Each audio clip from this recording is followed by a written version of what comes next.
चक्षुरुन्मिलितं येन तस्मै श्रीगुरवे नमः। श्रीचैतन्यमनोभीष्टं स्थापितं येन भूतले स्वयं रूप तदा मह्यं ददाति स्वपदान्तिकम्। वन्देऽहं श्रीगुरो श्रीयुतः पदकमलं श्रीगुरुन् वैष्णवांश्च श्रीरूपं साग्रजातां सहगणा रघुनाथान्वितं तं सजीवम् साद्वैतं सावधूतं परिजना सहितं कृष्ण चैतन्य देवं श्रीराधा कृष्णपादान् सहगना ललिता श्री विशाखान्वितंश्च। नमो ओम विष्णुपादाय कृष्णप्रेष्ठाय भूतले श्रीमते भक्ति वेदांत स्वामीति नामिने।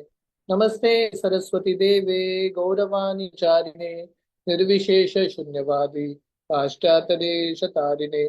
नमो ओम विष्णुपादाय कृष्णप्रेष्ठाय भूतले श्रीमते भक्ति सिद्धांत सरस्वती इति नामिने।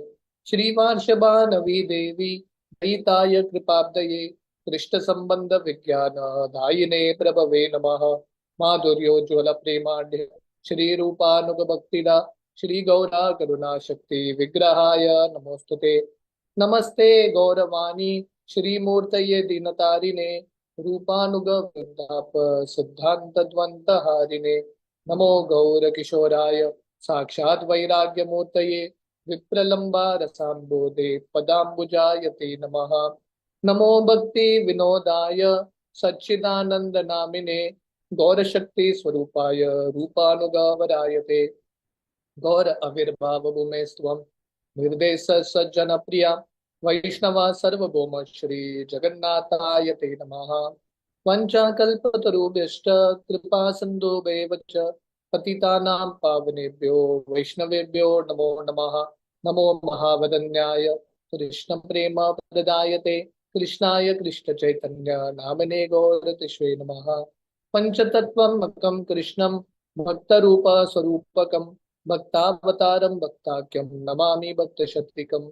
हे कृष्ण करुणा सिंधु दीनबंधो जगतपते गोपेशा गोपिका कांत राधा कांत नमोस्तुते।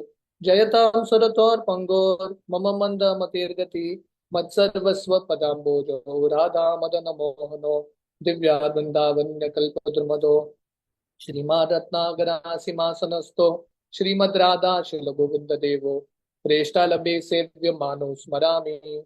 श्रीमारासरसारंभी वंशी वटतटस्थित करशन वेणोर स्वरेर गोपीर गोपीनाथाय श्रियस्तु नः। सप्त कांचन गौरांगी राधे वृंदावनेश्वरी वृषभानुसुते देवी प्रणमामि हरिप्रिये। जय श्री कृष्ण चैतन्य प्रभु नित्यानंद श्री अद्वैत गदाधर श्रीवासादि गौर भक्त वृंदा। हरे कृष्णा कृष्णा कृष्णा हरे हरे हरे राम राम राम हरे हरे। हरे कृष्ण। सभी भक्तों का बहुत बहुत स्वागत है गौर लीला की इस सीरीज में। तो कल हम चर्चा कर रहे थे कि कैसे महाप्रभु प्रकाशानंद सरस्वती को ब्रह्म सूत्र या वेदांत सूत्र का सार समझाते हैं। प्रकाशानंद सरस्वती महाप्रभु को प्रश्न पूछते हैं कि उनको ब्रह्म सूत्र या वेदांत सूत्र समझना था। तो महाप्रभु बताते हैं कि वेदांत सूत्र व्यासदेव ने रचना की है। साधारण जीव वेदांत सूत्र को समझ नहीं सकते। अगर वेदांत सूत्र या ब्रह्म सूत्र समझना है तो व्यासदेव के माध्यम से ही व्यक्ति समझ सकता है। और वही व्यासदेव ने श्रीमद् भागवतम लिखा है जो वेदांत सूत्र का स्वाभाविक टीका है। और ये जो भागवतम है गायत्री और ओमकार मंत्र प्रणव इसका भी विश्लेषण भागवतम करता है। और इस प्रकार महाप्रभु बताते हैं जो व्यक्ति भागवतम को समझेगा ऑटोमेटिकली वेदांत वेदांत सूत्र का जो सार है वो समझ जाएगा। और महाप्रभु बताता है भागवतम में सबसे इंपॉर्टेंट भागवतम के 4 श्लोक चतुश्लोकी भागवतम जो भगवान कृष्ण ब्रह्मा जी को सुनाते हैं। और महाप्रभु इन चारों श्लोकों का वर्णन करते हैं विश्लेषण करते हैं और बताते हैं प्रमुखता ये 4 श्लोक या भागवतम 3 विषय के बारे में समझाता है। संबंध अभिधेय प्रयोजन मतलब सब जितने भी शास्त्र है वेदांत उपनिषद तीनों विषय के बारे में समझाते हैं। हम कौन है कृष्ण भगवान कौन है हमारा भगवान कृष्ण के साथ संबंध क्या है ये कृष्ण ये संबंध को पुनर्स्थापित कैसे करे वो अभिधेय द प्रोसेस ऑफ भक्ति और फाइनली संबंध स्थापना करने के बाद प्रयोजन, अल्टीमेट कंक्लूजन है कृष्ण प्रेम। उसकी प्राप्ति कैसी होती है महाप्रभु समझाते हैं। तो यहां तक हमने वर्णन किया था, हम आगे कंटिन्यू करेंगे। अगर मेरा वॉइस कहीं पे टूट रहा है इंटरनेट की वजह से, जस्ट मुझे बता दीजिए, ठीक है। अतएव भागवत करह विचार, यहाँ हिते पाबे सूत्र श्रुतिर अर्थ सार। तो महाप्रभु कंक्लूड करते हैं, अतएव, अतएव करते देयरफॉर, महाप्रभु बताते हैं इसलिए प्रकाशानंद सरस्वती भागवतम बहुत ध्यान से पढ़ना, भागवतम वेरी स्क्रूटनाइजिंगली। अगर ये आप भागवतम पढ़ोगे ऑटोमेटिकली ब्रह्म सूत्र का सार आपको समझ में आएगा। निरंतर कर कृष्ण नाम संकीर्तन, हिलाय मुक्ति पावे पावे प्रेम धन। महाप्रभु दूसरा चीज बताते हैं प्रकाशन सरस्वती को, कंटिन्यूअसली कृष्ण नाम संकीर्तन करो। ये कृष्ण नाम संकीर्तन करोगे तो मुक्ति भी मिलेगा और कृष्ण प्रेम की भी प्राप्ति होगी। ब्रह्मभूत प्रसन्न आत्मा न शोचती न कांक्षति, सम सर्वेषु भूतेषु मद भक्तिम लभते परा। तो महाप्रभु अपने वाक्य को प्रूव करने के लिए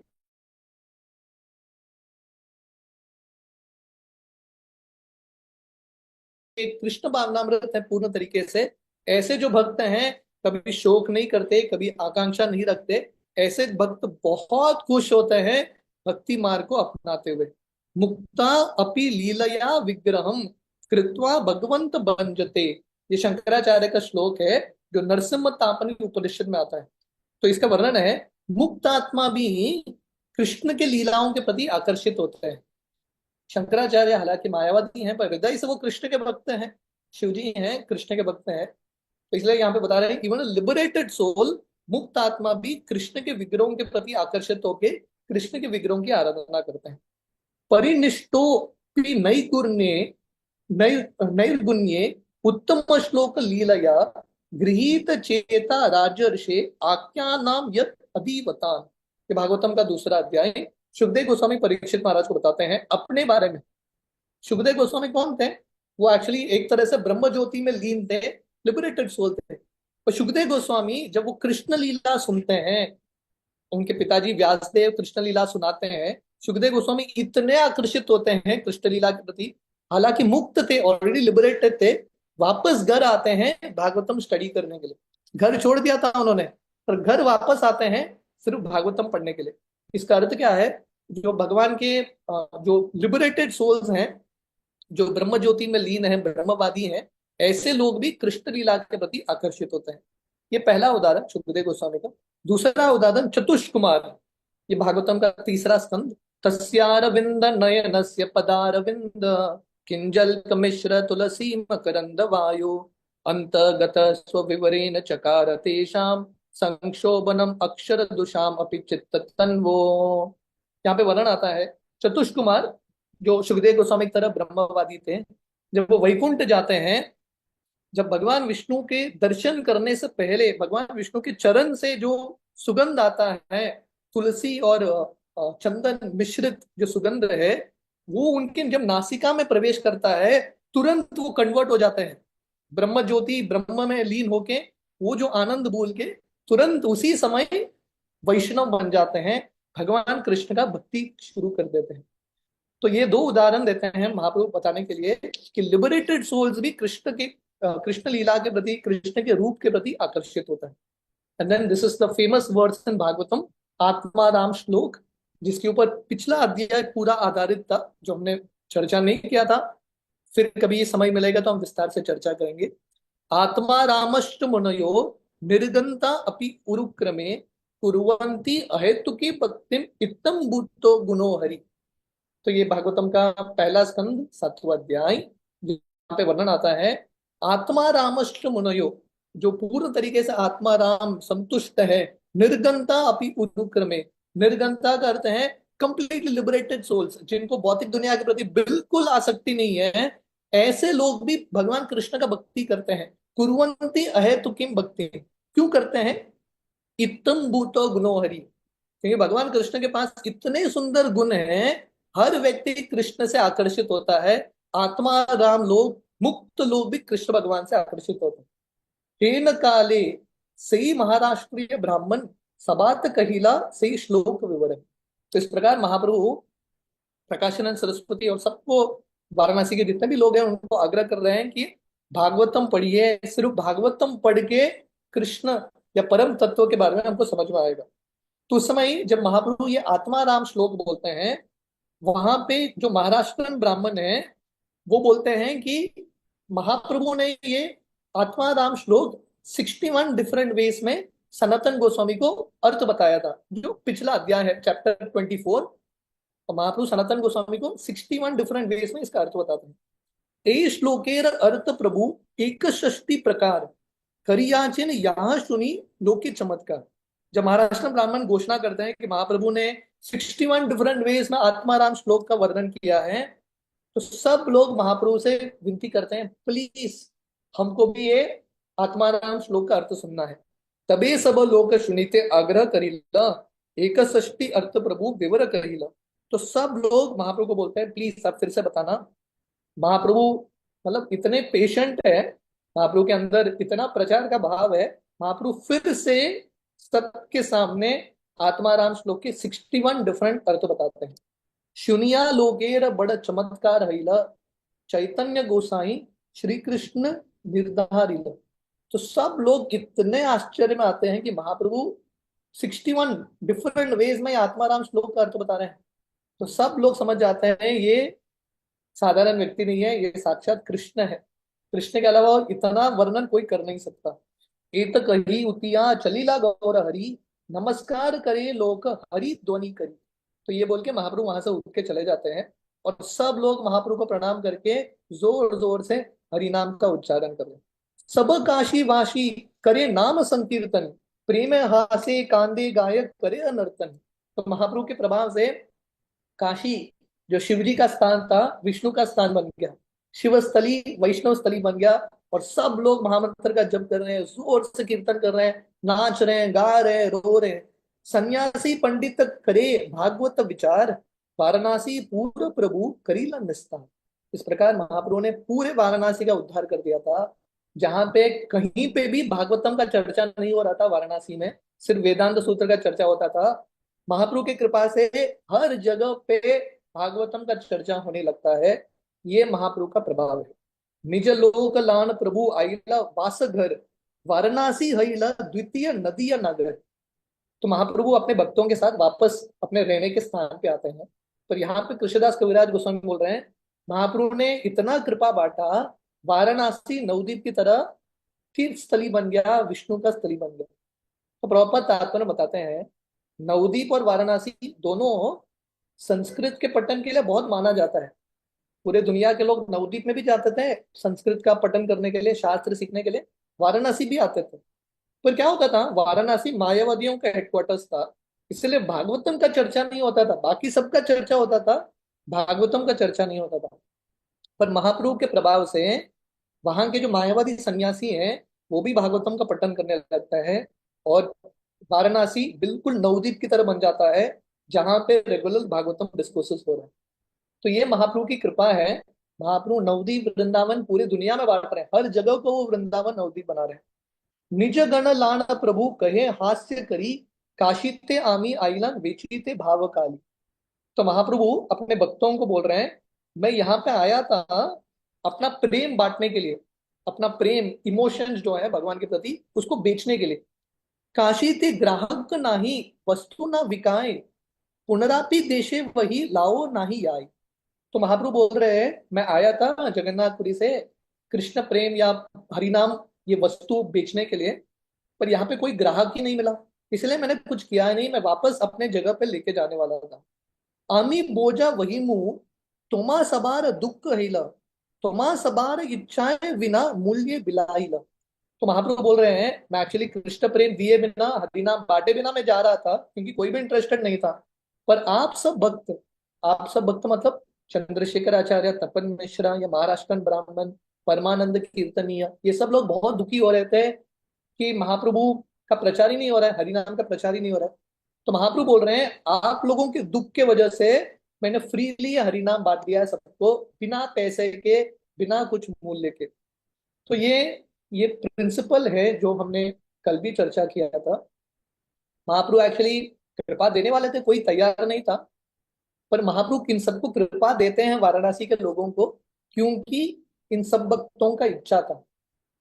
तो क्योंकि भक्तों का इच्छा था, महाप्रभु वाराणसी के लोगों को कृपा देते हैं। तो भगवान की कृपा भक्तों की कृपा के माध्यम से ही आता है। यस्य प्रसादात भगवत प्रसादो, यस्य प्रसादान नगति कुतोपि। भक्तों के कृपा के बिना कृष्ण का कृपा नहीं होगा। प्रभुपाद तात्पर्य में बताते हैं, जैसे महाप्रभु यहाँ पे बोल रहा है मैं फ्रीली बांट रहा हूँ कृष्ण प्रेम को, सबसे मूल्यवान चीज। शास्त्रों में केवल अष्टकम में वर्णन आता है, अहो दुक्कम महादुक्कम दुक्का दुक्ख तरम यतः काचरतम विस्मृतम रत्न हरेर नामैव केवलम। सबसे बड़ा दुख है भगवान का हरिनाम, जो सबसे कीमती चीज है, हम उसको वैल्यू नहीं करते। ये जो हरिनाम है, गोलोकेर प्रेम धन हरिनाम संकीर्तन, भगवान का हरिनाम मतलब गोलोक वृंदावन का प्रेम धन। तो महाप्रभु का ये आंदोलन है, सबसे कीमती चीज हरिनाम। हरिनाम से कुछ कीमती चीज हो सकता है क्या? कृष्ण प्रेम से कुछ कीमती चीज हो सकता है? महाप्रभु ये सबसे कीमती चीज फ्रीली बांट रहे हैं। तो प्रभुपाद बता रहे हैं, शिला प्रभुपाद भी जब उन्होंने इस्कॉन संस्था खोला था, प्रभुपाद बोल रहे हैं पाश्चात्य देश में मैं यही कर रहा था। महाप्रभु, ये इंटरेस्टिंग चीज है, महाप्रभु क्या बोल रहे हैं बेसिकली? महाप्रभु ये बोल रहे हैं, मैं जब पहले बार आया था काशी, ये दूसरा विजिट था महाप्रभु का। पहला विजिट क्या है, महाप्रभु जब वृंदावन की ओर जा रहे थे, काशी आए थे, काशी में थोड़ा समय रुक के वृंदावन जाते हैं और अभी वापस आ रहे हैं। जब पहली बार आए थे काशी, 10 दिन रुके थे महाप्रभु और वहां से वृंदावन गए, उस समय महाप्रभु ने उतना प्रचार नहीं किया, क्योंकि कोई कस्टमर था ही नहीं। महाप्रभु थोड़े निराश होकर चले गए। जब वापस आते हैं, इन भक्तों की कृपा से प्रचार होता है। तो प्रभुपाद बोलते हैं, प्रचार के आंदोलन में कभी कभी निराशा आता है। महाप्रभु को भी पहले बार जब गए काशी, कोई कस्टमर ही नहीं था। तो प्रभुपाद बोल रहे हैं, पाश्चात्य देश में जब प्रभुपाद गए थे, पहले साल प्रभुपाद अमेरिका में थे, कोई भी व्यक्ति नहीं आया सामने। एक साल प्रभुपाद प्रचार करने का प्रयास कर रहे थे, कोई भी नहीं आया। प्रभुपाद बार बार वो जलदूत के नाव में, वो शिपिंग कंपनी में जाते थे देखने के लिए, वापस नाव कब जाएगा भारत। प्रभुपाद ये एक साल भर सोच रहे थे, मैं जाऊंगा वापस, जाऊंगा वापस। पर प्रभुपाद सोचने लगते हैं, मैं थोड़ा और ट्राई करता हूँ, और ट्राई करता हूँ। एक साल के बिना रिजल्ट के बाद फाइनली लोग आने लगते हैं। तो प्रभुपाद बोल रहे हैं यहाँ पे, प्रचारक की जिंदगी में ये सब होता है। हाँ, कभी फेलियर आता है, कभी सक्सेस आता है। प्रचारक को कंटिन्यू करते रहना है, अपना उत्साह बना के रखना है। प्रभुपाद यहाँ बोल रहे हैं, जैसे महाप्रभु ने हरिनाम फ्रीली बांटा है, वैसे ही शिला प्रभुपाद ने इस्कॉन संस्था खोल के हर व्यक्ति को, बिना कुछ मूल्य के, हर व्यक्ति को प्रभुपाद ने हरिनाम बांटा। और प्रभुपाद बोल रहे हैं, we therefore pray for the blessings of Shri Chaitanya Mahaprabhu upon all the devotees in the western world for spreading this movement. तो प्रभुपाद बोल रहे हैं, हम महाप्रभु की कृपा के लिए प्रार्थना करते हैं, खासकर जो पाश्चात्य देश में कठिन परिस्थिति में प्रचार करने का प्रयास कर रहे हैं। सभी कहे लोक तारीते तुम्हारा अवतार, पूर्व दक्षिण पश्चिम करीला निस्तार। तो महाप्रभु के जो भक्त हैं बोलते हैं, हे भगवान, आपका अवतार हुआ है पतितों का उद्धार करने के लिए। अब तक आपने पूर्व दिशा में, दक्षिण दिशा में आपने कृपा बांटा है, अभी आप पश्चिम दिशा में भी आप कृपा बांट रहे हो।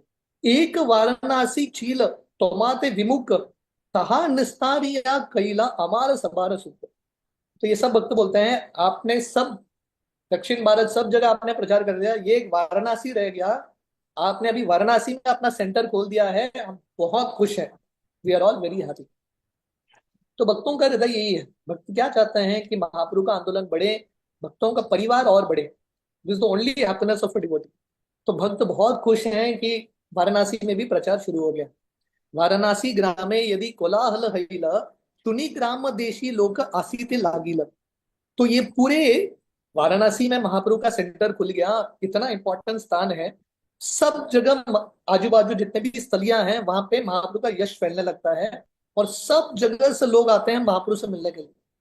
जब महाप्रभु वाराणसी में रुक रहे थे, कितने लोग आते हैं? लक्ष कोटि लोक ऐसे नाहिक गणन, संकीर्तन स्थाने संकीर्ण स्थाने प्रभु न पाए दर्शन। लैक्स ऑफ पीपल, लाखों हजारों लोग आते हैं महाप्रभु से मिलने के लिए। और महाप्रभु छोटे से चंद्रशेखर आचार्य के घर में रुक रहे थे, जगह में नहीं था, इतना घर को घेर रहे थे, इतने लोग थे, उनका गिनती नहीं। प्रभु यबे स्नान यान विश्वेश्वर दर्शने द्विदिके लोक करे प्रभुर विलोकने। जब महाप्रभु घर से बाहर निकलते थे, गंगा में स्नान करने के लिए जाते थे, काशी विश्वनाथ के दर्शन करने के लिए जाते थे, लोग पूरे दोनों साइड में लाइन लगा के खड़े हैं, महाप्रभु को देख रहे हैं। मतलब महाप्रभु पहले बार जब आए थे वाराणसी, ज्यादा लोग इंटरेस्ट नहीं थे। अभी लोग महाप्रभु इमीडिएटली एक सेलिब्रिटी बन जाते हैं, पूरे लाखों लोग वहां पे जम जाते हैं महाप्रभु का दर्शन करने के लिए। बहुत बाहु तुली प्रभु कहे बल कृष्ण हरि, दंडवत करे लोगे हरि ध्वनि करी। तो महाप्रभु जब इतने लोगों को देखते हैं, महाप्रभु अपना दोनों हाथ ऊपर करके बोलते हैं, चैंट हरे कृष्ण कीर्तन करो, हरि हरि बोलो। और इस प्रकार सब लोग महाप्रभु को प्रणाम करते हुए हरि नाम का उच्चारण करते हैं। ए मत दीन पंच लोक निस्तारिय, आर दिन चलीला प्रभु उद्विग्न आन। तो महाप्रभु इस प्रकार 5 दिन और रहते हैं, 5 days मोर वाराणसी में। 2 महीना ऑलरेडी रुक गए थे, सनातन गोस्वामी को उन्होंने शिक्षा दिया, और 5 दिन रुक के वाराणसी में सब लोगों को कृपा बांटा। और महाप्रभु फाइनली बोलते हैं, अभी मैं जाऊंगा, मुझे यहाँ पे रहना नहीं है, मुझे आगे बढ़ना है। रात्रे उठी प्रभु यदि करीला गमन, पांचे लाग लाइला तबे भक्त पंचजन। तो 6th डे में, छठे दिन में महाप्रभु सुबह सुबह उठ जाते हैं और निकल जाते हैं। कहाँ के लिए? जगन्नाथपुरी के लिए। और ये 5 भक्त महाप्रभु के पीछे पीछे चल रहे हैं। ये 5 भक्त कौन है? तपन मिश्र रघुनाथ, महाराष्ट्रीय ब्राह्मण, चंद्रशेखर कीर्तनीय, परमानंद पंचजन। तो ये 5 भक्त कौन है? तपन मिश्र रघुनाथ, ये रघुनाथ मतलब रघुनाथ भट्ट गोस्वामी। रघुनाथ भट्ट गोस्वामी तपन मिश्र के लड़के हैं। तपन मिश्र रघुनाथ, महाराष्ट्रीय ब्राह्मण, चंद्रशेखर, परमानंद कीर्तनीय, ये 5 भक्त महाप्रभु के पीछे पीछे चल रहे हैं। सबे चाहे प्रभु संगे नीलाचल याइते, सबारे विद्याय दिला प्रभु यत्न सहिते। तो ये 5 भक्त जो हैं महाप्रभु के साथ जगन्नाथपुरी आना चाहते थे, पर महाप्रभु बोलते हैं आप मत आइए, आप यहीं पे रुकिए। यार इच्छा पाच्य ऐसे हमारे देखी थे, एबे आमी एक यामू जारीकंड पते। महाप्रभु बोलते हैं आपको आना है जगन्नाथपुरी, बाद में आना, अभी मैं अकेले ही जाऊंगा जारीकंड जंगल से जगन्नाथपुरी। तो ये सब भक्त आ नहीं पाते, वहीं पर रुक जाते हैं। सनातन कहिला तुम्ही यहाँ वृंदावन, तुम्हारा दुई बाई तथा करियाचे गमन। तो महाप्रभु उस समय सनातन गोस्वामी को बोलते हैं, सनातन गोस्वामी थे वहां पे, लेकिन तो महाप्रभु सनातन गोस्वामी को बोलते हैं आप वृंदावन जाना। इन 5 भक्तों को महाप्रभु बोलते हैं आप वाराणसी में रुकना। महाप्रभु सनातन गोस्वामी बोलते हैं आप वृंदावन जाओ, वहां पे रूप गोस्वामी और आपके भाई अनुपम दोनों वहां पे ऑलरेडी पहुंच चुके हैं, अब वहां पे जाओ। हमने सुना था महाप्रभु वाराणसी आने से पहले प्रयाग होके आते हैं, और प्रयाग में रूप गोस्वामी और अनुपम मिलते हैं।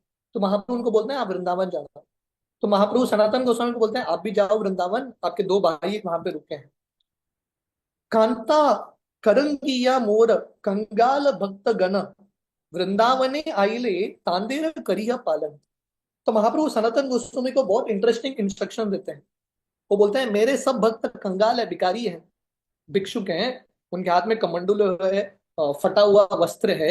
ये सब बंगाली भक्त जब आएंगे ना वृंदावन, उनकी रक्षा करना, उनका ख्याल रखना। देखिए महाप्रभु सनातन गोस्वामी को इंस्ट्रक्शन दे रहे हैं। सनातन गोस्वामी स्वयं भिक्षुक हैं, सब छोड़ के आए हैं यहाँ पे, पर महाप्रभु सनातन गोस्वामी को बोल रहे हैं आपका ड्यूटी क्या है, वृंदावन में जाओ और मेरे जब बंगाली भक्त आएंगे उनका ख्याल रखना। तो प्रभुपाद यहाँ पे बता रहे हैं महाप्रभु के पचिनों पे चलते हुए हम सबका प्रयास होना चाहिए भक्तों का सेवा करने के लिए। तो प्रभुपाद बता रहे हैं महाप्रभु के पचिनों पे चलते हुए शिला प्रभुपाद, खासकर जब उन्होंने इस्कॉन केंद्र खोला था, पूरी दुनिया के लोग वृंदावन मायापुर आना चाहते थे रहने के लिए, पर बेचारे उनके पास रहने का जगह नहीं था, है कि नहीं? क्योंकि उस समय वृंदावन में ज्यादा फैसिलिटीज नहीं थे, अच्छे कमरे नहीं थे, मायापुर में अच्छे कमरे नहीं थे। प्रभुपाद, ये बहुत इंटरेस्टिंग चीज है, मायापुर में मंदिर तो अभी बन रहा है, टेम्पल ऑफ वैदिक प्लानिटोरियम अभी बन रहा है। प्रभुपाद ने पहला स्ट्रक्चर मायापुर में क्या बनाया, किसी को पता है क्या? What is the first thing that Prabhupada made in Mayapur? वो एक बड़ा बिल्डिंग है, प्रभुपाद ने वो बिल्डिंग बनाया जहां पे भक्तों के लिए रहने का जगह है। टेम्पल था ही नहीं। चंद्रोदया मंदिर। चंद्रोदय मंदिर तो अभी आ रहा है, इट इज कमिंग नाउ। जो पहला स्ट्रक्चर है, आप मायापुर में जाएंगे ना, इट्स अ लॉन्ग बिल्डिंग, शायद इट इज गदा बिल्डिंग है, कुछ तो एक लंबा बिल्डिंग है, वो बिल्डिंग पहला बिल्डिंग है, it is a guest house. तो प्रभुपाद ने अपने वेस्टर्न डिवोटीज के लिए रहने का जगह बनाया, क्योंकि प्रभुपाद उस समय मायापुर एक खेत था लिटरली। तो प्रभुपाद के मन में ये भाव था, ये वेस्टर्न लोग जिनको सुख सुविधा चाहिए, मायापुर आएंगे तो उनको रहने का जगह होना चाहिए। So this the first thing that Prabhupada did. तो महाप्रभु सनातन गोस्वामी को बोल रहे हैं, मेरे भक्तों का ख्याल रखना, वैष्णव सेवा अच्छे से करना। तो प्रभुपाद बोल रहे हैं, international society for Krishna consciousness ISKCON का ये भी एक कार्य है कि अलग अलग स्थली में, खासकर तीर्थ स्थली में, वृंदावन मायापुर में जगह बनाना, ताकि पूरी दुनिया के लोग जब आएंगे उनको अच्छा रहने का व्यवस्था, अच्छा खाने का व्यवस्था, ताकि वो सही भाव में धाम का अनुभव कर पाए। This is the mood of Mahaprabhu. Mahaprabhu का ये प्लान है। एत बलि चलीला प्रभु सबा आलंगिया, सबई पड़ीला तथा मूर्छित हान। तो महाप्रभु ये बोल के सब भक्तों का आलिंगन करते हैं एक के बाद, और महाप्रभु चलने लगते हैं, और सब भक्त उधर ही बेहोश हो जाते हैं। कट शने उति सबे दुख गरे आइल, सनातन गोसाई वृंदावन रे चलीला। तो सब भक्त उठ जाते हैं और वापस अपने घर आते हैं, और सनातन गोस्वामी अकेले वृंदावन जाते हैं। महाप्रभु ने आज्ञा दिया, बस सनातन गोस्वामी चले गए वृंदावन। तो ये सब जो षड गोस्वामी है वो अपने उदाहरण से बता रहे हैं, जब आज्ञा मिलता है जस्ट पालन करो। तो सनातन गोस्वामी जस्ट चलने लगता है वृंदावन। एता रूप गोसाईर यबे मथुरा आइल, ध्रुव गाटे तारे सुकुति राय मिलील। तो यहाँ पे एक इंटरेस्टिंग कहानी है। तो सनातन गोस्वामी के पहले रूप गोस्वामी मथुरा वृंदावन पहुंचते हैं। जब वो मथुरा पहुंचते हैं, यमुना के तट में ध्रुव घाट में वो सुबुधि राय से मिलते हैं। ये सुबुधि राय कौन है, ये बहुत इंटरेस्टिंग कहानी है। तो यहां से सुबुधि राय का कहानी आता है। पूर्वे यबे सुबुधि राय चीला गौड़े अधिकारी, हुसैन खान सैयद तारे तहा चाकरी। तो सुबुधि राय पहले बहुत बड़े जमींदार थे बंगाल के, और उस समय सैयद हुसैन खान, नवाब हुसैन खान, जो अभी, हाँ, पूरे बंगाल के राजा थे, उस समय सुबुद्धि राय के सर्वेंट थे। हम सब जानते हैं ना, रूप सनातन नवाब हुसैन खान, सैयद हुसैन खान के सेवक थे Rup Sanatan, finance minister, you know, prime minister. पर ये जो नवाब हुसैन शाह था, नवाब हुसैन खान, ये सुबुद्धि राय के एक सर्वेंट थे पहले। दिग्गी कोड़ाई ते तारे मुश्फिर कैला, छिद्र पान राय तारे चाबुक मारीला। तो एक बार हुसैन खान, सुबुद्धि राय ने ये हुसैन खान को, एक लड़का था उसके लिए काम करता था, बोला ये एक बहुत बड़ा तालाब खोदो। ये हुसैन खान तालाब खोद रहा था, पर उसने कुछ गलती कर दिया। सुबुद्धि राय ने चाबुक से ये हुसैन खान को मारा। पांचे यबे हुसैन खान घोड़े राजा हईला, सुबुद्धि राय तीनों बहु बढ़ाईला। तो आगे जाके ये हुसैन खान पूरे गौड़ बंगाल के राजा बन जाता है, नवाब बन जाता है, नवाब हुसैन खान, है कि नहीं। तो उस समय उसने सुबुद्धि राय के यश को भी बढ़ाया, क्योंकि सुबुद्धि राय, हालांकि उन्होंने मारा नवाब हुसैन को, पर एक्चुअली पिता की तरह बहुत स्नेह भी दिया है। तो जब ये राजा बन जाता है हुसैन खान, तो सुबुद्धि राय का यश ऐश्वर्य भी बढ़ाता है। तार स्त्री तार अंगे देख मान मारनेर चिन्ने, सुबुद्धि रायर मारीते कह राजस्थानी। तो जब नवाब हुसैन खान अपने पत्नी के साथ था, तो अपनी उनकी पत्नी ने देखा कि उनके पति के पीठ में चाबुक का निशान है कि नहीं। तो देखा नवाब हुसैन शाह की पीठ में चाबुक का निशान है। तो पत्नी ने पूछा नवाब हुसैन खान को कि किसने मारा आपको, ये किसने आपको ये निशान दिया। बोले सुबुद्धि राय। तो पत्नी बोलती लगती है कि आप सुबुद्धि राय को मार दो, जिस व्यक्ति ने आपको ये निशान दिया है उसको मार दो, है कि नहीं। तो ये स्त्री भी, उसका दिमाग ठीक नहीं था, अपने पति को बोल रही है इसको मार दो। राजा कहे हमार पोस्ट राय भय पिता, ताहरे मारी मु आमी बाल नाही कथा। तो हुसैन खान बोलते हैं मैं कैसे मारूं उनको, उस सुबुद्धि राय मेरे पिता की तरह है, उन्होंने मुझे बढ़ाया है, मैं अभी जो स्थान में हूँ वो उनकी कृपा से है, मैं उनको मार नहीं सकता। पर उनकी पत्नी बोलती है, स्त्री कहे जाति लह यदि प्राण ने मारी बे, राजा कहे जाति नील इहो नाही जीवे। तो पत्नी बोलती है ठीक है आप मार नहीं सकते, तो इसका जाति छीन लो। तो समय होता था 500 साल पहले है कि नहीं। मुस्लिम जो है हिंदुओं का जाति छीन लेते थे इत्यादि। तो हुसैन खान बोलते हैं मैं सुबुद्धि राय का जाति छीन लूंगा तो वो मर ही जाएंगे।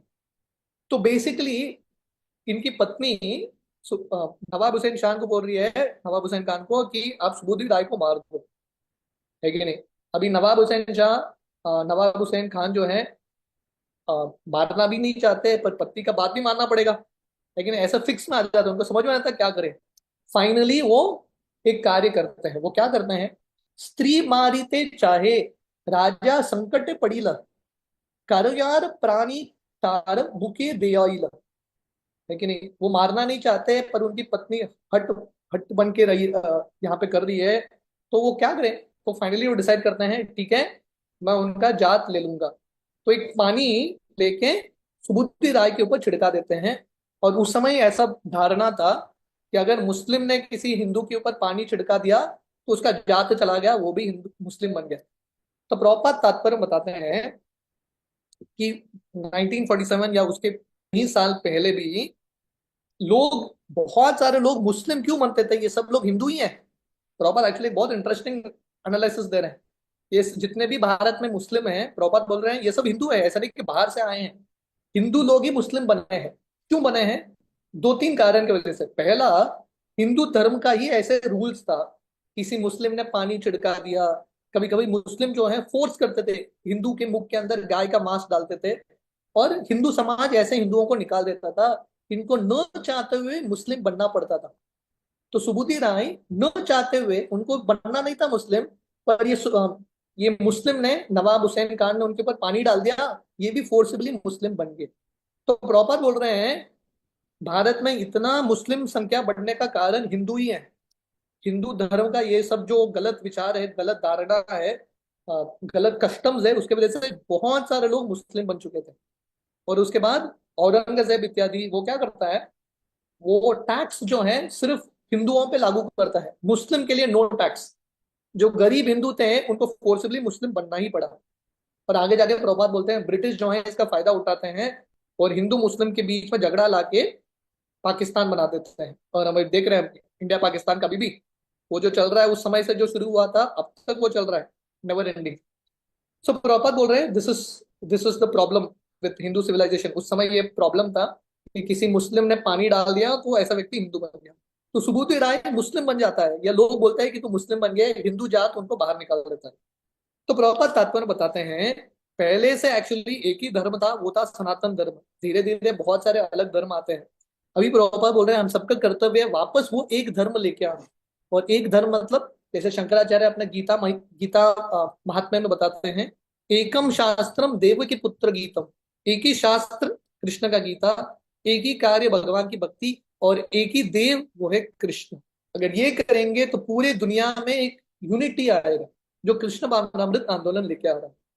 तबे सुबोधि राय से चद्मपाण वाराणसी आइले आइला सब विषय चाड़िया। तो समय सुबुद्धि राय का जात चला जाता है। तो अभी क्या करेंगे सुबुद्धि राय? हिंदू लोग उसको स्वीकार करने के लिए तैयार नहीं, परिवार जन उसको स्वीकार करने के लिए तैयार नहीं, क्योंकि सुबुद्धि राय अभी उनके घर में जाएंगे ना, घर वाले भी मुस्लिम बन जाएंगे, तो घर वाले भी सुबुद्धि राय को बाहर कर देते हैं। इमेजिन करो, ये हिंदू समाज था उस समय। तो सुबुद्धि राय बहुत बड़े जमींदार थे, पर कृष्ण के भक्त भी थे, भगवान के भक्त थे। उनको पहले से इच्छा था संन्यास लेने का।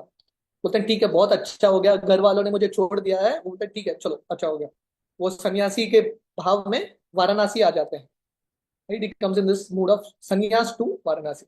प्रभुपाद तात्पर्य बताते हैं हर व्यक्ति को ये वानप्रस्थ या वर्णाश्रम धर्म का पालन करना है। मतलब 50 साल की उम्र में हर व्यक्ति को रिटायर होना है और आगे जाके संन्यास लेना है। प्रायश्चित पूछीला तीनों पंडितेर गणे, तार कहे तप्त गृह घृत कान चाड़प प्राणे। तो अभी सुबुद्धि राय प्रायश्चित करना चाहते हैं, जात तो चला गया, अभी वापस हिंदू बनना चाहते हैं। तो वाराणसी में बहुत बड़े बड़े बुद्धिमान पंडित लोग हैं, बहुत बड़े बड़े ब्राह्मण हैं जिन्होंने शास्त्र पढ़ा है। तो उन सबके पास आते हैं और पूछते हैं मुझे वापस हिंदू बनना है, मुस्लिम से क्या करूं?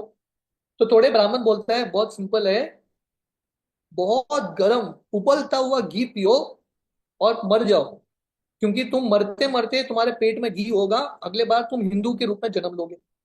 थोड़े लोग बोलते हैं केह कहे यही नहीं अल्प दोष है, सुनिया राहिला राय करिया संशय।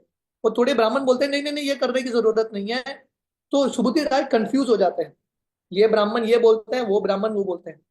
तो प्रभुपाद बोलते हैं ये और एक प्रॉब्लम है कि नहीं। आप लॉयर्स के पास जाएंगे ना, वकील के पास, ये वकील कुछ और बोलेगा, दूसरा वकील कुछ और बोलेगा। अब डॉक्टर के पास जाएंगे, एक डॉक्टर कुछ बोलेगा, दूसरा डॉक्टर कुछ और बोलेगा। वैसे ब्राह्मण भी अलग अलग उपाय देंगे। कोई बोलेगा इसका दोष है, शनि का दोष है, कोई बोलेगा राहु का दोष है। प्रॉपर बोल रहे हैं ये पूरा कंफ्यूजन है।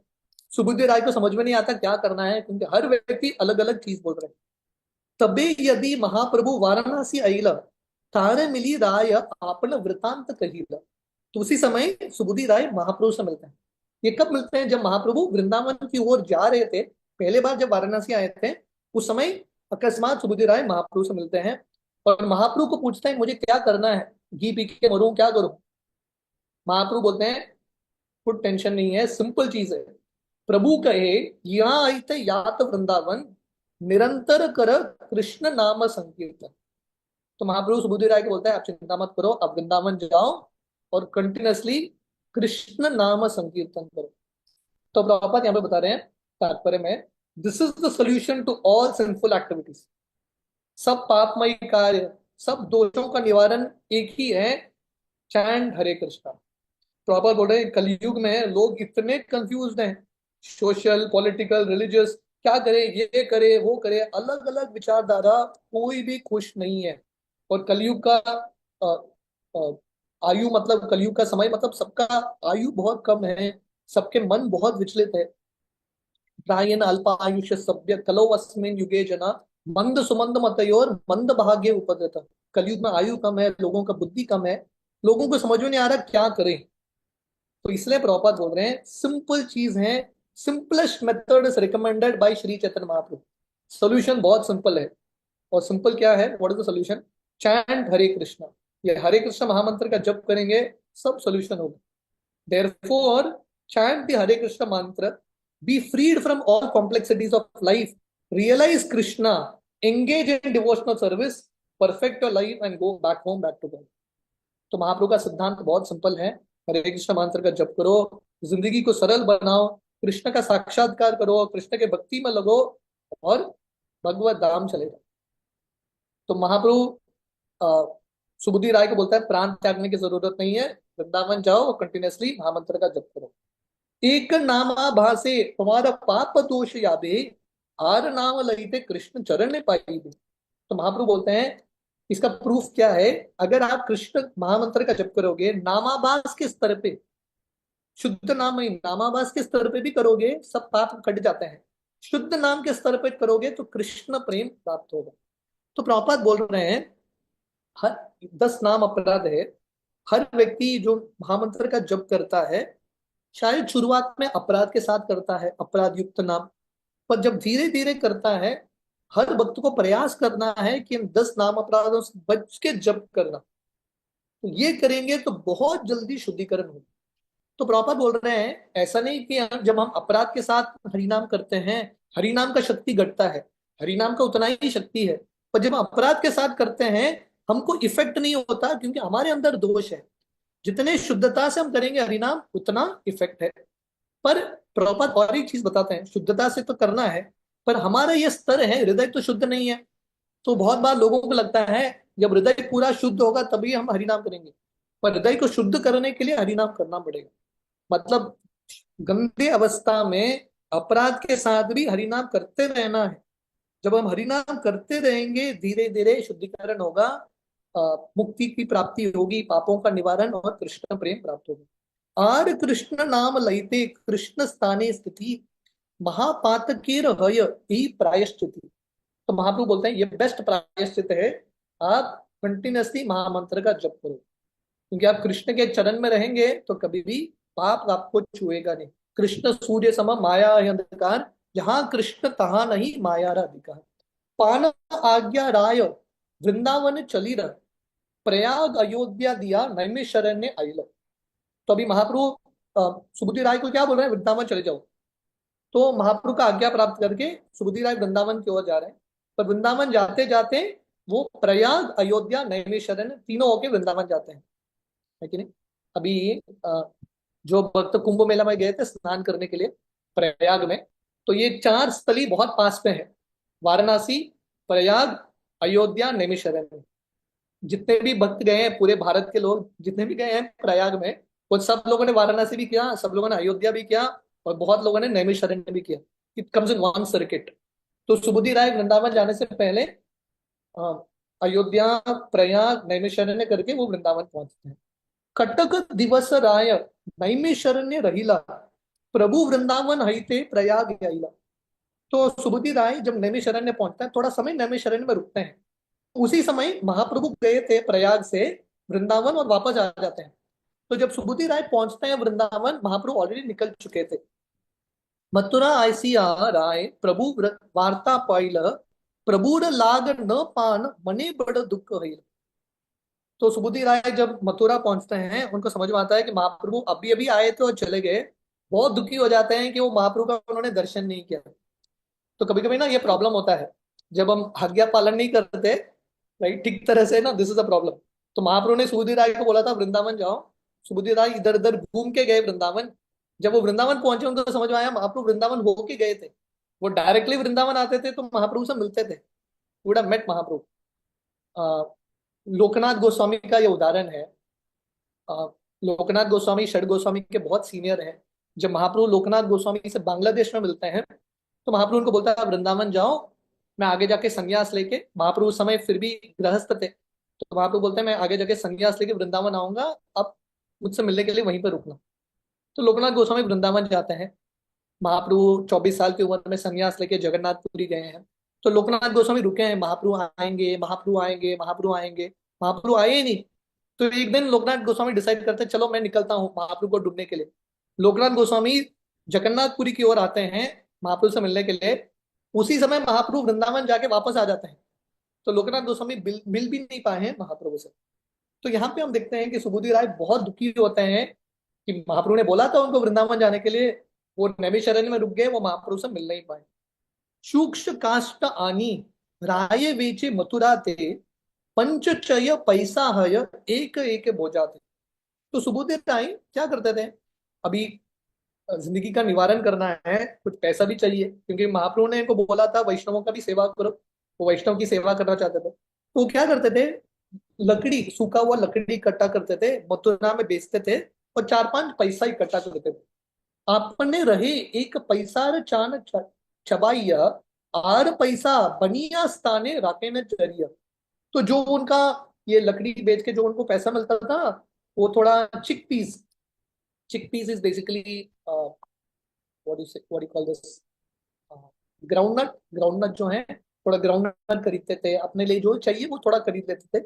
और जो बाकी जो पैसा था, वहां के बनिया जो मर्चेंट है, एक दुकानदार है, उसके पास रखते थे, ताकि वैष्णवों की सेवा में वो यूज कर सके। तो प्रॉपर बता रहे हैं उस समय का ये बैंकिंग सिस्टम था 500 साल पहले। बैंक नहीं था, तो लोग क्या करते थे, ग्रोसर के पास, एक दुकानदार के पास पैसा जमा के रखते थे, और जब उनको जरूरत था वो लेते थे। This is the actual system in India. तो प्रभुपाद बोलते हैं एक्चुअल जो वैरागी है उनको पैसा इकट्ठा करने की जरूरत नहीं है। सुबुद्धि राय तो वैरागी है, फिर भी पैसा इकट्ठा कर रहे हैं, क्यों, ताकि वो लोगों की सेवा कर सके। तो प्रभुपाद बता रहे हैं अगर कोई वैरागी भी है, भगवान की सेवा करने के लिए, वैष्णव की सेवा के लिए पैसा रखता है, उसमें गलती नहीं है। क्योंकि रूप गोस्वामी उन्होंने भी क्या किया, जब वो संन्यास लेके वैराग्य लेके जा रहे थे, 50% उनका जो सेविंग था वो महाप्रभु के आंदोलन को दे देते हैं, 25% अपने परिवार को, लोगों को दे देते हैं, और 25% इमरजेंसी के लिए रखते हैं बनिया के पास, एक दुकानदार के पास, जो आगे जाके सनातन गोस्वामी प्रयोग करते हैं। तो प्रभुपाद बोल रहे हैं जो गृहस्थ हो या वैरागी हो, हर व्यक्ति को इन आचार्यों के पच्चिनों पे चलना है। मतलब पैसा इकट्ठा भी करना है भगवान और भक्तों के सेवा करने के लिए। दुखी वैष्णव देखी कार्य करान भोजन, गौड़िया आइले दधी भात तैला मर्दन। तो जब बंगाली लोग आते थे, बंगाली वैष्णव वृंदावन, तो सुबुद्धि राय देखते थे कि ये सब लोग बहुत दुखी हो रहे हैं। क्यों दुखी होते थे, क्योंकि बहुत बार बीमार पड़ जाते थे। प्रॉपर कारण बताते हैं, क्योंकि बंगाली लोगों को, उड़ीसा बंगाली लोगों को चावल खाने का आदत है। प्रॉपर बोल रहे हैं अभी भी, उस समय महाप्रभु के समय तो मैक्सिमम वैष्णव गौड़िया गौड़िया थे, उड़ीसा और बंगाल के ही थे। अभी भी बहुत सारे भक्त हैं वहां पे। तो उड़ीसा बंगाल के लोगों का स्टेपल फूड है चावल। अब वृंदावन में जाओगे ना, अभी तो सब मिल जाता है, पर उस समय वृंदावन में सिर्फ रोटी मिलता था, व्रज रोटी। तो रोटी खा खा के ये बंगाली लोगों को थोड़ा इनडाइजेशन होता था, पेट का प्रॉब्लम होता था, बहुत बीमार पड़ जाते थे। तो सुबुद्धि राय क्या करते थे, इन बंगाली वैष्णवों का सेवा करने के लिए उनके लिए दही चावल देते थे, चावल और दही, और मसाज करते थे तेल का, मस्टर्ड ऑयल मसाज। शिला प्रभुपाद भी उनको ये ऑयल मसाज बहुत अच्छा लगता था, राई के तेल का मसाज। तो सुबुद्धि राय इस प्रकार वैष्णवों का सेवा करते। रूप गोसाई आईले तारे बहुप्रीति कैला, आपन संगेलान द्वादश वन दिखाई। तो रूप गोस्वामी जब मथुरा आते हैं, सुबुद्धि राय उनसे बहुत प्रेम करते हैं, और पर्सनली रूप गोस्वामी को 12 वनों का परिक्रमा करते हैं, क्योंकि रूप गोस्वामी ने अब तक वृंदावन देखा नहीं। तो सुबुद्धि राय जो है रूप गोस्वामी का परिक्रमा कराते हैं, और प्रभुपाद तात्पर्य बताते हैं, दोनों सुबुद्धि राय और रूप गोस्वामी नवाब हुसैन खान के साथ कनेक्टेड थे। रूप गोस्वामी नवाब हुसैन खान के लिए काम करते थे, और नवाब हुसैन खान सुबुद्धि राय के लिए काम करते थे, सो दे वर कनेक्टेड। मास मात्र रूप गोसाई रहिला वृंदावने, शीघ्र चली आइला सनातन अनुसाधने। तो रूप गोस्वामी 1 महीना वृंदावन मथुरा में रुकते हैं, और वो डिसाइड करते हैं चलो मैं जाऊंगा अपने भाई से मिलने के लिए।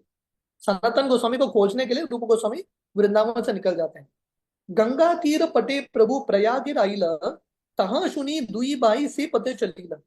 तो जब रूप गोस्वामी सुनते हैं कि महाप्रभु प्रयाग के मार्ग से गए हैं वृंदावन से, on the road to Prayag, Ganga के तट में, रूप गोस्वामी भी अनुपम के साथ वही मार्ग पे चलते हैं। एत स्थान एता सनातन गोसाई प्रयाग आसिया, मथुरा आइला शरान राजपति दिया। तो जब अभी क्या हो रहा है, आप लोग ये कनेक्शन समझ रहे हैं ये कहानी का। महाप्रभु जगन्नाथपुरी के लिए निकल जाता है, सनातन गोस्वामी को बोलते हैं कि आप वृंदावन चले जाओ। सनातन गोस्वामी अभी वृंदावन जा रहे हैं। उसी समय सुबुद्धि राय का कहानी आता है। सुबुद्धि राय इन सबके पहले वृंदावन जाते हैं। पहले रूप गोस्वामी वृंदावन पहुंचते हैं, 1 महीना रुकने के बाद रूप गोस्वामी गंगा के तट के मार्ग से वापस आते हैं प्रयाग की ओर, सनातन गोस्वामी को ढूंढने के लिए। अभी वाराणसी में महाप्रभु ने सनातन गोस्वामी को बोला था अब वृंदावन चले जाओ। तो सनातन गोस्वामी वाराणसी से प्रयाग आते हैं, और प्रयाग से वो वृंदावन जब जा रहे थे, वो मेन रोड लेते हैं। रूप गोस्वामी गंगा का तट का मार्ग लेते हैं, सनातन गोस्वामी मेन रोड लेते हैं। क्यों मेन रोड लेते हैं? क्योंकि जब सनातन गोस्वामी बंगाल से भाग के आए थे वाराणसी, क्योंकि कैदी के वेश में थे, थोड़े डरे हुए थे कि राजा के सेवक देख लेंगे, सैनिक तो मुझे फिर से गिरफ्तार करेंगे, क्योंकि सनातन गोस्वामी जेल से भागे थे ना। तो डर डर के चुप चुप के वो वाराणसी पहुंचे थे। पर महाप्रभु से मिलने के बाद महाप्रभु बोलते हैं आप निडर होके चलो। तो सनातन गोस्वामी पब्लिक रोड में चल के आते हैं। तो क्या होता है, रूप गोस्वामी सनातन गोस्वामी दोनों क्रॉस करते हैं, पर दोनों का रास्ता अलग था। सनातन गोस्वामी मेन रोड पे चलते हैं, रूप गोस्वामी गंगा के तट पे आते हैं। दोनों एक दूसरे को क्रॉस करते हैं, पर एक दूसरे से मिलते नहीं है। बहुत साल बाद एक दूसरे से मिलते हैं। मथुरा ते सुबुद्धि राय तहार मिलीला, रूप अनुपम कथा सकली कहीला। जब सनातन गोस्वामी आते हैं मथुरा, सुबुद्धि राय उनसे मिलते हैं और बोलते हैं अरे अभी अभी रूप गोस्वामी अनुपम थे यहाँ पे, वो लोग चले गए आपको ढूंढने के लिए, आप यहाँ पे आए हो, वो लोग चले गए। गंगा पते दुई बाई राजा पटे सनातन, अतएव ता साने न हिला मिला। रूप गोस्वामी अनुपम गंगा के तट से आते हैं, गंगा के मार्ग से, और सनातन गोस्वामी पब्लिक रोड से आते हैं, इसलिए दोनों का मुलाकात नहीं होता। सुबुद्धि राय बहु स्नेह करे सनातने, व्यवहार स्नेह सनातन नाही माने। तो सुबुद्धि राय सनातन गोस्वामी से बहुत प्रेम करते हैं, उनका सेवा करने के लिए इच्छुक हैं, पर सनातन गोस्वामी वो इतने नम्र थे, वो किसी का सेवा नहीं लेते। महाविरक्त सनातन ब्रह्मेर वने वने, ब्रह्मणे वने वने, प्रति वृक्षे प्रति कुंजे रही रात्रि दिन। सनातन गोस्वामी महाविरक्त, वो वृंदावन के अलग अलग वनों में भ्रमण करते थे, किसी भी कुटिया के अंदर नहीं रहते थे, वृक्ष के नीचे रुकते थे, बस इतना वैराग्य था उनका। मथुरा महात्म शास्त्र संग्रह करिया, लुप्त तीर्थ प्रकट कैला वनेत ब्रह्मिया। सनातन गोस्वामी बहुत सारे पुस्तक इकट्ठा करते हैं, जो लुप्त स्थान है वो पुनर्विकसित करते हैं, और बहुत सारे जगह पे वो भ्रमण करते हैं और सेवा करते हैं। यही मत सनातन वृंदावनेते रहीला, रूप गोस्वामी दुई बाई काशी ते आईला। जब सनातन गोस्वामी वृंदावन पहुंचते हैं, रूप रूप गोस्वामी और अनुपम वाराणसी पहुंचते हैं। महाराष्ट्रीय द्विज शेखर मिश्र तपन, तीन जन सह रूप करीला मिलन। तो जब रूप गोस्वामी वाराणसी आते हैं, वो महाराष्ट्रियन ब्राह्मण चंद्रशेखर तपन मिश्र से मिलते हैं। शेखर घरे वास, मिश्र घरे भिक्षा, मिश्र मुखे सुने सनातन प्रबोध शिक्षा। तो जैसे ही सनत महाप्रभु रुके थे चंद्रशेखर आचार्य के घर में, रूप गोस्वामी भी चंद्रशेखर आचार्य के घर में रुकते हैं और तपन मिश्रा के घर प्रसाद लेते हैं। और इनसे वो सुनते हैं महाप्रभु ने सनातन गोस्वामी को क्या शिक्षाएं दिए थे 2 महीने में।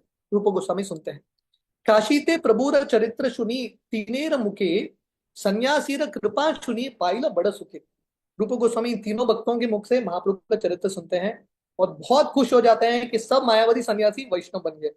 महाप्रभुर ऊपर लोकेर प्रणति देखिया, सुखी हईला लोक मुखे कीर्तन सुनिया।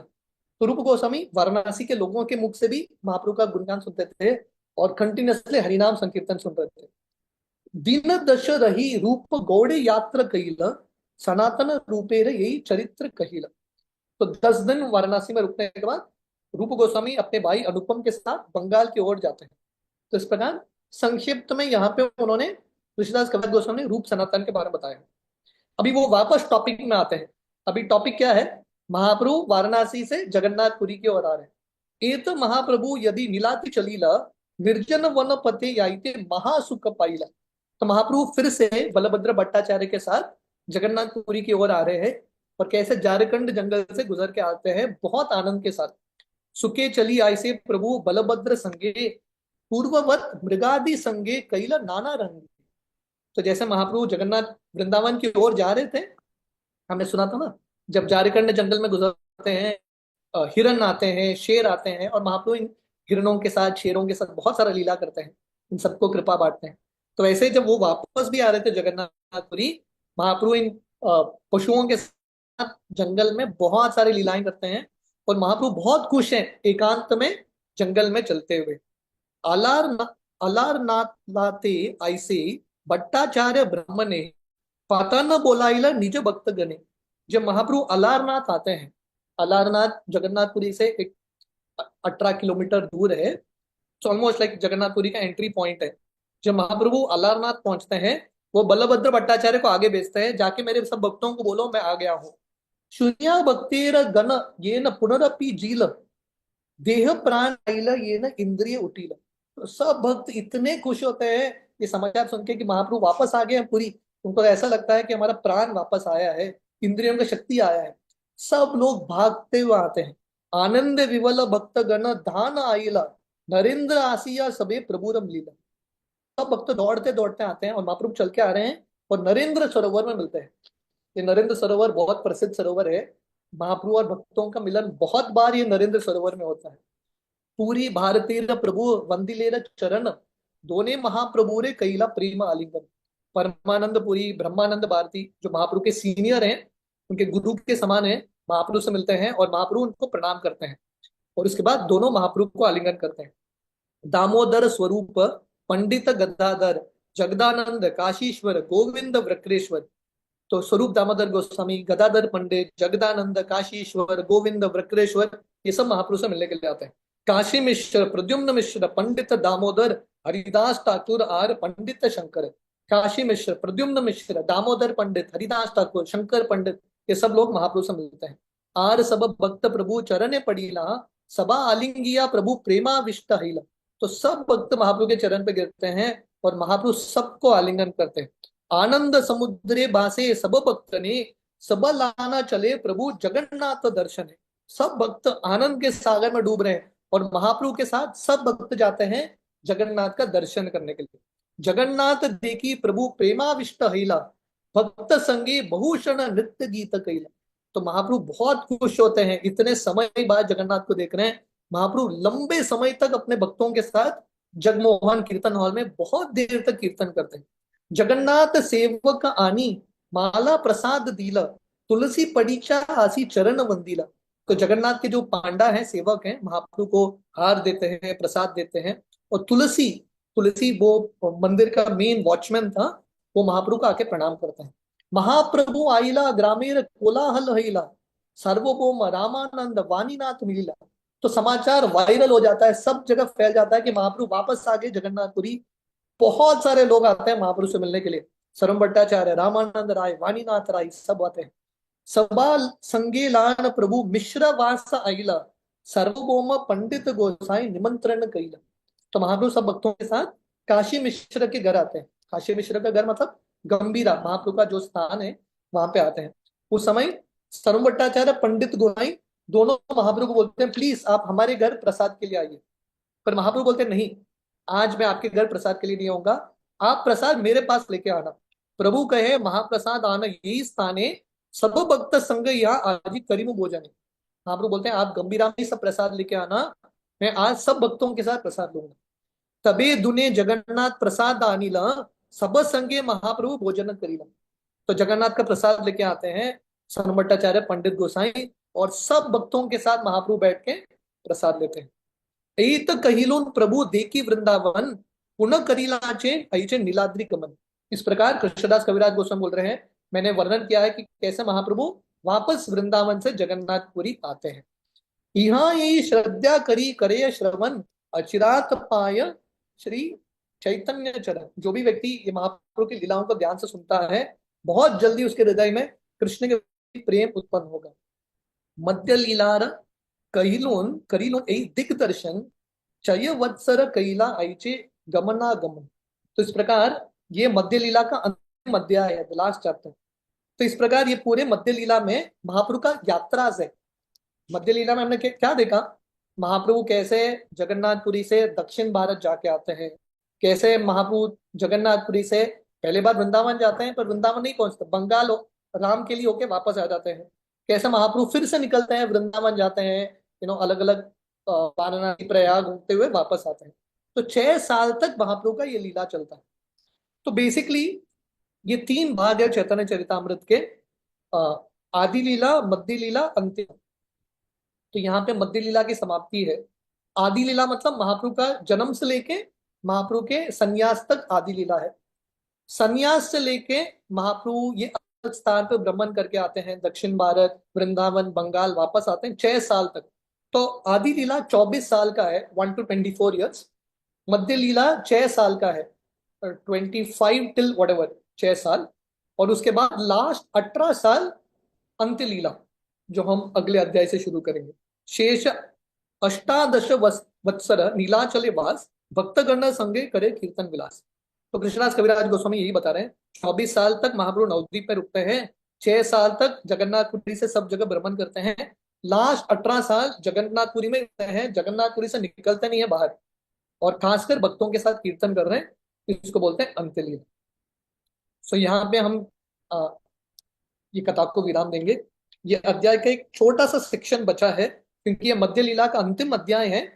कृष्णदास कविराज गोस्वामी ये 25th चैप्टर है, ये पूरे 25 अध्याय का समरी करते हैं। ये पूरे मध्य लीला में क्या क्या लीलाएं होती हैं, एक एक अध्याय को समराइज करते हैं, और उस प्रकार ये अध्याय भी समाप्त होता है, मध्य लीला भी समाप्त होता है। So one last section is left. हम कल और परसों क्लास नहीं करेंगे डायरेक्टली, और Monday will complete this chapter. ये चैप्टर को हम मंडे कंप्लीट करेंगे। हरे कृष्ण। श्रील प्रभुपाद की। हरे हरे बोल। Thank you very much Prabhu जी, बहुत ही सुंदर तरीके से हमेशा की तरह आपने मध्य लीला चैतन्य चरितामृत का बहुत सुंदर आस्वादन कराया। प्रभु जी हमारे पास समय रहेगा क्वेश्चन सेशन के लिए? हाँ, यस। ओके। आपसे भक्तों से विनती है कि आज की क्लास से रिलेटेड अगर आपका कोई प्रश्न या कोई जिज्ञासा है तो प्लीज आप अपना हैंड रेज करके प्रभु जी को पूछ सकते हैं। हर्षनी माता जी आप अनम्यूट करें। हरे कृष्णा प्रभु जी, दंडवत प्रणाम। जय श्री प्रभुपाद।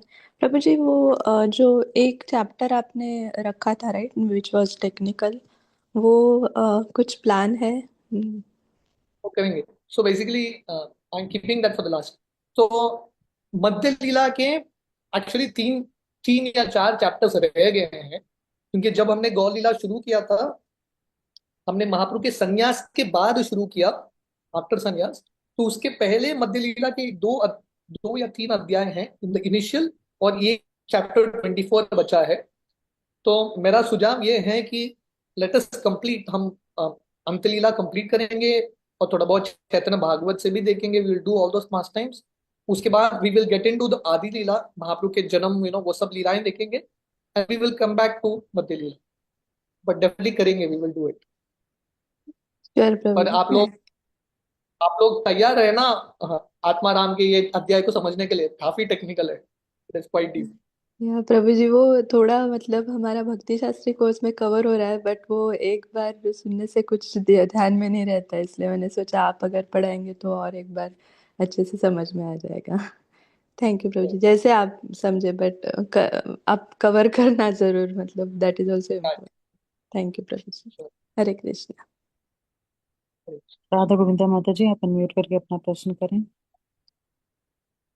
हरे कृष्णा प्रभु जी, दंडवत प्रणाम। Thank you so much Prabhu जी, आपने बहुत सुंदर तरह से हम लोग को हमेशा की तरह क्लास दिया। प्रभु जी, मेरा एक थोड़ा सा सिली क्वेश्चन है। जैसे आपने वो पानी का छिड़काव वाला बोला था कि प्रभुपाद जी ने बोला कि ये तो सनातन धर्म तो सबसे ऊपर है, तो अभी तो this is considered completely mundane, no? कि जो पानी वो छिड़क देने से हिंदू मुस्लिम में कन्वर्ट हो जाते हैं। या उस समय हिंदू कम्युनिटी बहुत क्या बोलते हैं, it was very very strict, बहुत स्ट्रिक्ट था। तो ये सब कस्टम की वजह से बहुत सारे लोग मुस्लिम्स बन गए। बट वो जो मीट का अभी तो आपने सब बोला कि गौमांस खिला देते हैं, वो तो अभी भी कंसिडर्ड है प्रभु जी। क्या अभी भी कंसिडर्ड है, बट अगर कोई फोर्सिबली खिलाता है then what do you do? अभी उसका गलती थोड़ी ना है। You have to see that whole situation also. अभी किसी ने फोर्सिबली, कोई ने आके मुंह में डाल दिया खाओ अभी आप मुस्लिम बन गए, कंप्लीटली इलॉजिकल, इलॉजिकल है। अभी उसका थोड़ी ना गलती है, उसका इच्छा थोड़ी ना था धर्म चेंज करने के लिए। तो क्या क्या कभी कभी क्या होता है, रूल्स आर देयर, नियम है, रूल्स हैं, पर रूल्स का एक एसेंस भी है, सार भी है। तो जब हम सिर्फ रूल्स को फॉलो करते हैं, उसके सार को नहीं समझते ना, यही होता है। So one has to understand what is the essence of that rule also. Essence क्या है वो समझना बहुत इंपॉर्टेंट है। तो महाप्रभु वो सार पे फोकस कर रहे हैं। महाप्रभु का आंदोलन है सारग्राही, फोकसिंग ऑन दैट एसेंस। या okay, thank you so much Prabhu ji. Hare Krishna, प्रणाम। हरे कृष्ण। हरी हरी बोल। तो प्रभु जी अभी तो और कोई हैंड रेज है नहीं, तो आपकी इजाजत हो तो हम आज के सत्र को यही विराम दें। या थैंक यू प्रभु जी। श्रील प्रभुपाद की जय। हिज ग्रेस अच्युत गोपाल प्रभु जी की जय। वांछा कल्पतरुभ्यश्च कृपा सिंधुभ्येव च पतितानां पावनेभ्यो वैष्णवेभ्यो नमो नमः। समस्त कोटि वैष्णव वृंद की जय।